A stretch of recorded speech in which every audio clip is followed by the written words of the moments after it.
Michael, thanks for joining us. Not all my questions are written by me, but I have to ask first up, are you a geek? I certainly hope so. I guess we ran the search last year for Australia's top geek, and that was a bit of fun, but I guess part of our intent on it was to say, look, geek is not a bad thing anymore. You know, I heard a radio ad during the week saying that, what is a geek? Well, a geek is an intelligent person that has a non-mainstream interest or obsession. Well, let's get back to the beginnings. Where did it all start for iiNet?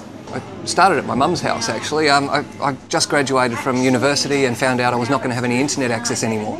So I looked up what was the cost of me getting a link just for myself to the United States, and that was $25,000 per year for a 14K link, kilobits, and so that was way beyond my means. So I asked a few other uni friends would they be willing to chip in as well, and they said yes. So that was my business plan and my market research done. iiNet has one of the highest levels of customer service. It is quite inspirational in the telecommunications industry. Was this something from the outset that you wanted to go away and create? I remember having a conversation with a customer some years ago where the customer had a terrible time, really went badly, and at the end, it was our fault, we just dropped the ball several times. But I remember going back to him afterwards and just saying, look, all I can say is sorry for this, but we'll give you a full refund and, we can let you go. And he goes, no, he says, I'm not leaving you guys.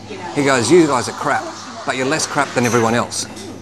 And I think what you're saying there, I think our customer service is very good, really work hard on it, but I think our sector generally has pretty poor service standards. But in iiNet's case, I think the one thing we've probably done right is tried to say, for our staff, all of their incentives in all departments are based upon customer feedback. Okay. So that person, if you call up with a problem, the person you're speaking to on the telephone, 100% of their bonus is based upon whether or not you're happy at the end of the call. Yeah. They're not being measured on how long they spend solving the problem with you. They're not being measured on even on whether they solve the problem. Actually. Sure. The thing they're fundamentally measured on is when you got off the phone there, did you say, I was happy with that? Yeah. I think that just changes everything. It's just about alignment. It's about making sure that you and the person you're talking to both want the same things. iiNet is being seen a lot now through its sponsorship and through its branding. Why is this important for you to put your name out there?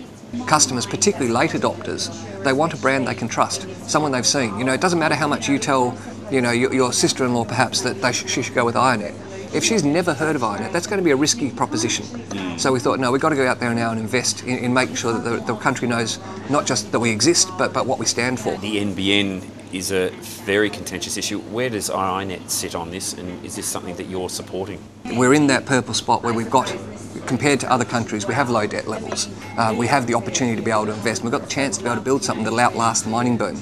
But I'd be very surprised if an incoming Liberal government said, we're not going to invest at all. They just invest differently.